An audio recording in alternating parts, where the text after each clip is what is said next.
आज वर्ल्ड में करीब 13,000 न्यूक्लियर वेपन्स हैं, जिसमें से 5,580 न्यूक्लियर वेपन्स तो अकेले रशिया के पास हैं। ऐसे में अगर वर्ल्ड वॉर छिड़ गई तो दुनिया 3 हिस्सों में बंट जाएगी। एक तरफ America, Canada, UK, Japan, Europe और ऑस्ट्रेलिया के होने के चांसेस हैं, तो दूसरी तरफ होंगे रूस, बेलारूस, ईरान, सीरिया, वेनेजुएला, उत्तर कोरिया और चीन, जिनको लीड करेंगे रशिया और चाइना। वहीं कई डेवलपिंग कंट्रीज भी वॉर में हिस्सा ले सकती हैं, जिनका लीडर हो सकता है भारत, और इसका रिजल्ट होगा तबाही।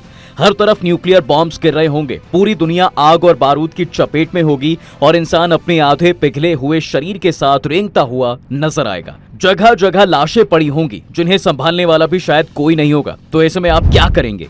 कैसे आप अपने आप को और अपनी फैमिली को बचा पाएंगे? भारत कैसे इस वॉर में सर्वाइव करेगा? हमारे पास एक सॉल्यूशन है। एक्चुअली दुनिया में ऐसी 4 कंट्रीज हैं जो आपको और आपकी फैमिली को ऐसे वक्त में सेफ रख सकती हैं। लेकिन ये कंट्रीज हैं कौन सी? आज हम उन पर डिटेल से चर्चा करेंगे। बने रहिए वीडियो के एंड तक। 26 अप्रैल 1986 यानी डे ऑफ चेरनोबिल डिजास्टर। ये कितना खतरनाक था, इसकी गवाही पिछले 30 सालों से रेडियो एक्टिव वेस्ट की क्लीनिंग देती है। और अभी तो यूक्रेन को पूरी तरह उस तबाही के नामो निशान मिटाने में 50 साल और लगेंगे। ऐसी ही एक तबाही पिछले दिनों एक बार फिर होते होते बची है, जहां रशिया की लगातार बॉम्बिंग की वजह से यूरोप के लार्जेस्ट न्यूक्लियर प्लांट ज़ेपोरिजिया के पास आग लग गई थी, जो अगर भूल से भी इस प्लांट में लग जाती तो 1986 जैसा डरावना धमाका होता और कई यूरोपियन कंट्रीज इसकी आग में झुलसने से खुद को बचा नहीं पाते। हालांकि दुनिया को सिर्फ एक न्यूक्लियर प्लांट से नहीं, बल्कि दुनिया में छिड़ने वाली वर्ल्ड वॉर से भी बचने की जरूरत है, क्योंकि अगर ऐसा हुआ तो हर तरफ गोला बारूद, आग, गोली और धमाकों की आवाजें और तबाही के निशानात होंगे। और अगर गलती से भी किसी देश ने दूसरे पर न्यूक्लियर वेपन फोड़ दिया तो पूरी गुंजाइश है कि उसकी सपोर्टिव कंट्रीज भी न्यूक्लियर वॉर छेड़ देंगी, जिससे ऑलमोस्ट पूरी दुनिया न्यूक्लियर डिजास्टर की चपेट में आ जाएगी। लेकिन जहां बाकी सारी दुनिया ये सब झेल रही होंगी, वहीं कुछ कंट्रीज इन सारी तबाही से बिल्कुल महफूज होंगी। अगर आप खुद को इस तबाही से बचाने में कामयाब हो जाते हैं तो ये 4 कंट्रीज आपके रहने के लिए सबसे सेफ ऑप्शन हो सकती हैं। अगर हम 4th नंबर से शुरू करते हैं तो आता है फिजी, जो ऑस्ट्रेलिया से 3000 किलोमीटर दूर है। ये पैसिफिक ओशन का सबसे डेवलप्ड आइलैंड है। इसकी इकोनॉमी डेली टूरिज्म और एग्रीकल्चर पर चलती है। वहीं वर्ल्ड वॉर की वजह से अगर टूरिज्म खत्म भी हो जाए तो भी फिजी के पास अच्छी खासी एग्रीकल्चर लैंड है और सी फूड की भी अनलिमिटेड सप्लाई। बावजूद इसके ये किसी भी स्ट्रेटेजिकली इंपॉर्टेंट रिसोर्सेज से दूर है, जिससे दुनिया की सुपर पावर्स की नजर इस पर पड़े। दूसरा, ये रशिया, अमेरिका, यूरोप और अफ्रीका से इतनी दूर है कि बाकी दुनिया में होने वाली वॉर के साइड इफेक्ट्स इस तक पहुंचेंगे ही नहीं। इवन अगर ऑस्ट्रेलिया पर भी अटैक होता है तो भी इसे समुद्री रास्ते से कैप्चर करना आसान काम नहीं है, क्योंकि इसके आसपास 300 और आइलैंड्स हैं जिन्हें किसी भी हैवी नेवी के साथ क्रॉस करना इम्पॉसिबल है। इसलिए अगर वर्ल्ड वॉर होता तो यहाँ पर रहने वालों को कोई दिक्कत नहीं होगी। हाँ, अगर इतना जरूर है कि यहाँ पर आने के बाद आप बाकी दुनिया से कट ऑफ हो जाएंगे। ऐसे में वर्ल्ड वॉर कौन जीत रहा है ये जानना भी आपके लिए शायद बहुत मुश्किल होगा। खैर, अब आते हैं दूसरे नंबर पर, स्विट्जरलैंड। ये एक छोटी सी लैंडलॉक्ड कंट्री है जो फ्रांस, जर्मनी, इटली और ऑस्ट्रेलिया में घिरा हुआ है, जिनमें से जर्मनी, इटली और फ्रांस वो देश हैं जो वर्ल्ड वॉर 2 का हिस्सा रह चुके हैं। इनकी छत्र छाया में रहकर भी स्विट्जरलैंड शायद दुनिया का सबसे न्यूट्रल देश है। इतना न्यूट्रल कि पिछले 200 सालों में स्विट्जरलैंड ने एक भी जंग नहीं लड़ी। इसने आखिरी जंग नेपोलियंस के खिलाफ लड़ी थी, वो भी 1815 में। स्विट्जरलैंड यूरोपियन कंट्री है, लेकिन बड़ी बात यह है कि यूरोप में होने के बावजूद स्विट्जरलैंड ना तो यूरोपीय यूनियन का मेंबर है और ना ही नेटो का हिस्सा है। अब आप कहेंगे कि भला इससे स्विट्जरलैंड सेफ कंट्री कैसे हो सकता है? तो इसकी सबसे पहली वजह है स्विट्जरलैंड की ज्योग्राफी। अगर स्विट्जरलैंड को हम 3 हिस्सों में डिवाइड करें तो इसके साउथ में है स्विस ऑल्प्स, जो एक बहुत बड़ी माउंटेन रेंज है, जिसका अंदाजा आप इस बात से लगा सकते हैं कि स्विट्जरलैंड के 60% लैंड ऑल्प्स माउंटेन्स ही हैं। ये माउंटेन्स इसे इटली और ऑस्ट्रिया से सेपरेट करती है। इसके अलावा वेस्ट और नॉर्थ में जूरा माउंटेन रेंज है जो इसे फ्रांस से अलग करती है, और ये जो बीच वाला हिस्सा है वो है स्विस प्लेट्यू, और जहां स्विट्जरलैंड की मेजॉरिटी पॉपुलेशन रहती है। इसके ज्यूरिख, जिनेवा और बेसल जैसे बड़े बड़े शहर यहीं पर हैं, जो पूरे देश की इकोनॉमी को मैनेज करते हैं। और ये एक बहुत बड़ी जबरदस्त प्लान के साथ किया गया है, जिसका नाम है द नेशनल रीडाउट। अगर कोई भी जंग छिड़ती है, इस प्लान के अकॉर्डिंग स्विस आर्मी ये सिटीज छोड़कर ऑल्प्स रीजन में चली जाएगी, जो स्विट्जरलैंड के साउथ में फैली हुई है। एक्चुअली इन पहाड़ों पर स्विट्जरलैंड ने 26,000 बंकर्स, एंटी एयरक्राफ्ट गन्स और मशीन गन्स डिप्लॉय की हुई हैं। इसी वजह से ये जगह इतनी सिक्योर है कि आसमान से इसको सपोर्ट करना बहुत मुश्किल है, तो वहीं जमीन से टारगेट करना तकरीबन नामुमकिन। इसके अलावा हर रोड, ब्रिज और चैनल को ऐसे डिजाइन किया गया है कि अगर कोई भी देश इस पर अटैक करता है या कोई दुश्मन देश के अंदर घुसने की कोशिश भी करता है तो सिर्फ एक रिमोट कंट्रोल बटन से इन्हें उड़ाया जा सकता है, जिससे किसी भी बाहर की आर्मी के लिए स्विट्जरलैंड में घुसना या आगे बढ़ना मुश्किल हो जाएगा। इसके अलावा एक दूसरी चीज भी है जो स्विट्जरलैंड को इतना सेफ बनाती है, वो ये कि स्विट्जरलैंड दुनिया की वो कंट्री है जिसके पास इतने ज्यादा न्यूक्लियर रिएक्टर शेल्टर्स हैं।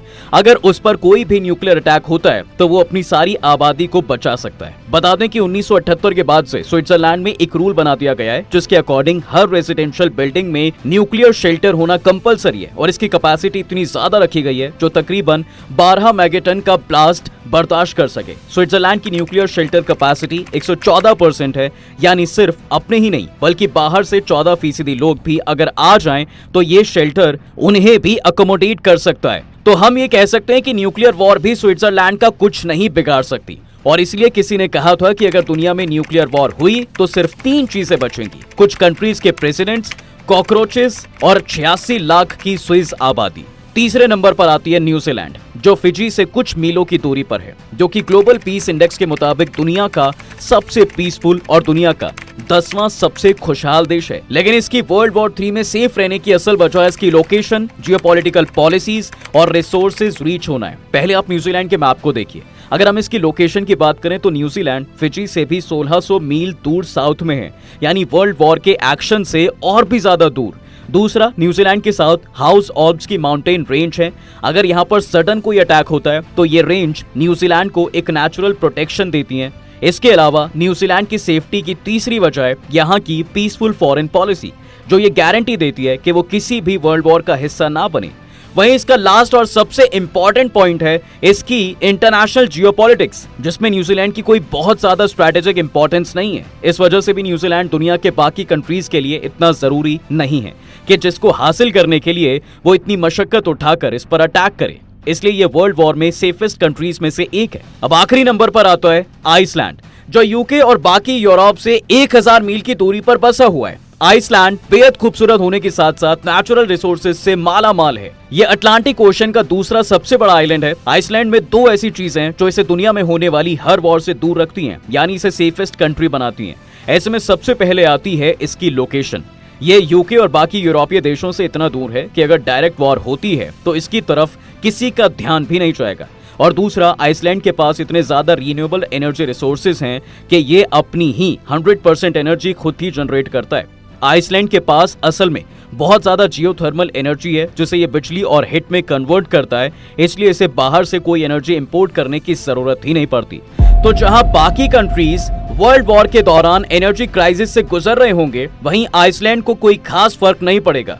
इसके अलावा आइसलैंड के पास बहुत ज्यादा खाली जमीन भी है। बाकी रीसेंट स्टैट्स के मुताबिक आइसलैंड में हर स्क्वायर किलोमीटर पर सिर्फ 8 लोग रहते हैं, जिसका मतलब है कि किसी भी वॉर टाइम पर बहुत सारे रेफ्यूजीज यहाँ समा सकते हैं। ऊपर से यहाँ एनर्जी और खाने पीने की चीजों की कोई कमी नहीं है। ऐसे में ये कंट्री वर्ल्ड वॉर के समय बहुत आराम से और लंबे अरसे तक सरवाइव भी कर सकती है और आप भी यहाँ पर आराम से रह सकते हैं। खैर, हम उम्मीद तो यही करते हैं कि दुनिया एक बार फिर से वर्ल्ड वॉर वाली गलती नहीं दोहराएगी, जिसमें करोड़ों लोग जान से हाथ धो बैठे, बड़ी बड़ी इकोनॉमीज बर्बाद हो गई और बदले में कुछ हासिल नहीं हुआ। लेकिन मौजूदा हालात किसी और तरफ इशारा कर रहे हैं और जैसे कि वर्ल्ड वॉर 1 में हुआ था, उसको देखते हुए तो यही कहा जा सकता है कि all it takes is 1 bullet to start war, यानी वॉर शुरू करने के लिए सिर्फ एक गोली की जरूरत है। लेकिन अगर इस बार वर्ल्ड वॉर हुई तो ऐसे मॉडर्न वेपन्स का यूज होगा कि पूरी दुनिया तहस नहस हो जाएगी। लेकिन अगर दुनिया खुद को जिंदा रखने में कामयाब हो गई और हमने खुद को बचा लिया तो तब दुनिया वेस्टर्न पावर की नहीं, इंडियन रुपीस की गुलाम बन जाएगी।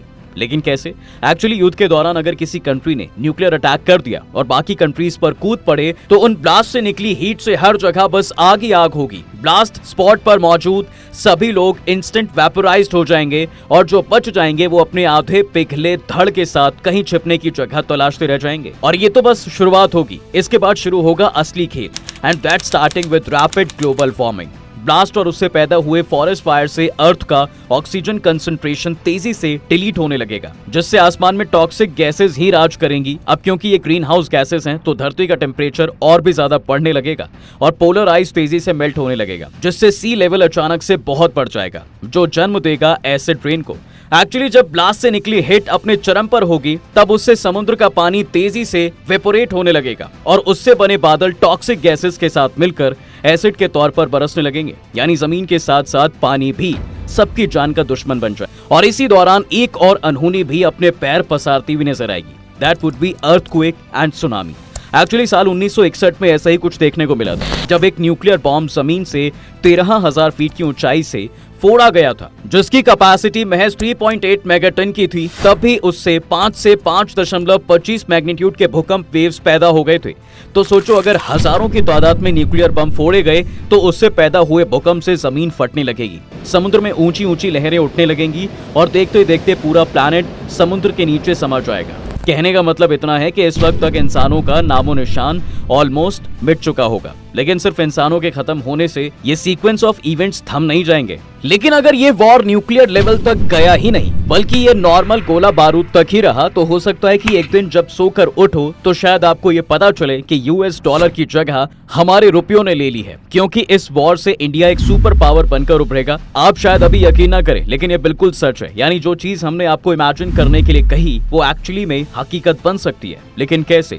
दरअसल इंडिया फिलहाल इस वॉर के बीच एक न्यूट्रल रोल प्ले करता है, जबकि यूरोप, रशिया और यूएस जैसी कंट्रीज इस वॉर में तन मन धन से जुड़ी हुई हैं। वो तबाही की वजह से कई सौ साल पीछे चली जाएंगी। वहीं इंडिया इस इन्फ्लेशन से बच जाएगा, लेकिन ये दुनिया इन्फ्लेशन से नहीं बच पाएगी। अगर बचना चाहे तो इससे बचने का दुनिया के पास एक ही रास्ता होगा, और वो है रिन्यूएबल एनर्जी, जिसे पाने के लिए दुनिया भर के देश आज ग्लोबल स्टेज पर खड़े होकर लंबे लंबे भाषण तो देते हैं, लेकिन इंडिया के अलावा इन देशों में से कोई भी इस एनर्जी को पा नहीं सका, क्योंकि हमारे इंडिया ने 2030 तक नॉन फॉसिल एनर्जी सोर्सेज से 40% of its installed electricity capacity को रीच करने का गोल बनाया था, जो इंडिया ने नवंबर 2021 तक पूरा भी कर लिया।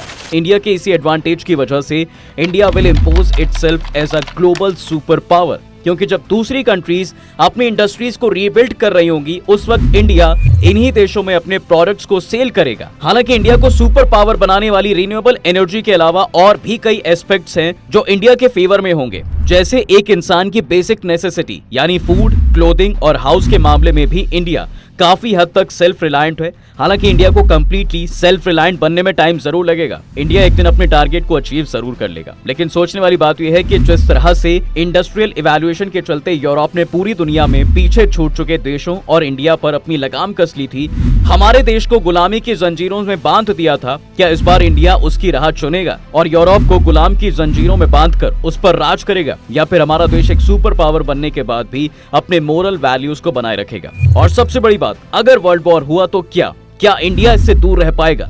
वहीं अगर वॉर हुआ तो क्या आप इन 4 सेफेस्ट कंट्रीज में जाना पसंद करेंगे, या अपने देश के साथ मिलकर दुश्मनों से लड़ेंगे? कमेंट जरूर करें, वीडियो को लाइक, शेयर और चैनल को सब्सक्राइब करना बिल्कुल ना भूलें।